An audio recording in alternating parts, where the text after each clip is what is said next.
Hi, my name is Dr. Mike Mutual-Knaus, and today I'd like to talk to you about some ways to overcome writer's block. And some of them you may have heard of before, some of them probably not. One of my first ways to overcome writer's block is to realize that you need to switch modes. If you're typing and you get stuck on your computer, maybe you switch to writing on post-it notes or writing on any other kind of paper. If you're writing on paper and that doesn't work, maybe you switch to talking to a friend. If talking doesn't work, maybe you switch to doing some kind of graphic thing like the bubbles or a chart or a table or something like that. The point is, your brain has many ways to get out ideas, and if you stick in the same way to get out ideas all the time, that can block you up.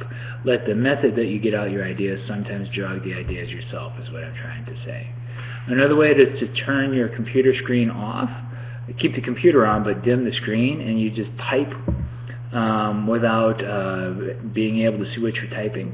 And this helps because it turns off your internal editor. All too often what we do is we write 4 sentences, and because we hate writing so much, we then go back and edit and re-edit those 4 sentences. It's far better to just type for 10 minutes and type like 3 to 4 pages of really awful stuff, and then just go back and edit those 3 to 4 pages. Another method you can do is call your mother or someone else that you can talk to, and just by explaining what you want to do to them, that often helps you out by figuring out, it jogs your ideas. So if you're a talker, if you're a verbal thinker, talking to someone will help you out.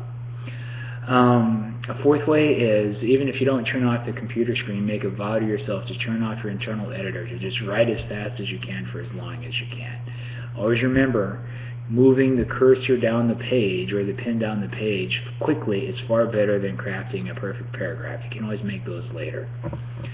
And finally, I see students who just don't want to read what they have to read in order to create papers, and they're trying to write about World War II or the sociological experiments of the 1970s without having read any of that stuff, or whatever.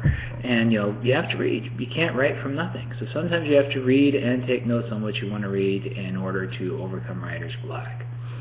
And 2 other tips I have that I might suggest are use voice recognition software. If you're writing Google Docs or Google Drive, as many of you do, there's a microphone built right into that where you can just do speech to type right inside Google Drive. There's also a way to do that inside Microsoft Word. It's buried a bit farther so you can't find it. Or you can find Dragon Naturally Speaking, or just do a search for voice recognition software in Amazon or on the web, and you can find really good voice recognition software for about $60. And I've had many students use it over the years, and it's made a lot of people write a lot faster. It helps people with learning disabilities. I've had blind students use it. So voice recognition software, you can also get it on your phone now, of course. You can use Siri. The point is, you can find voice-to-type ways to write if you need to. So I hope these ideas help you out, and as always, if you have any questions, feel free to email me at mike.mutschelknaus@rctc.edu. Thanks. Bye.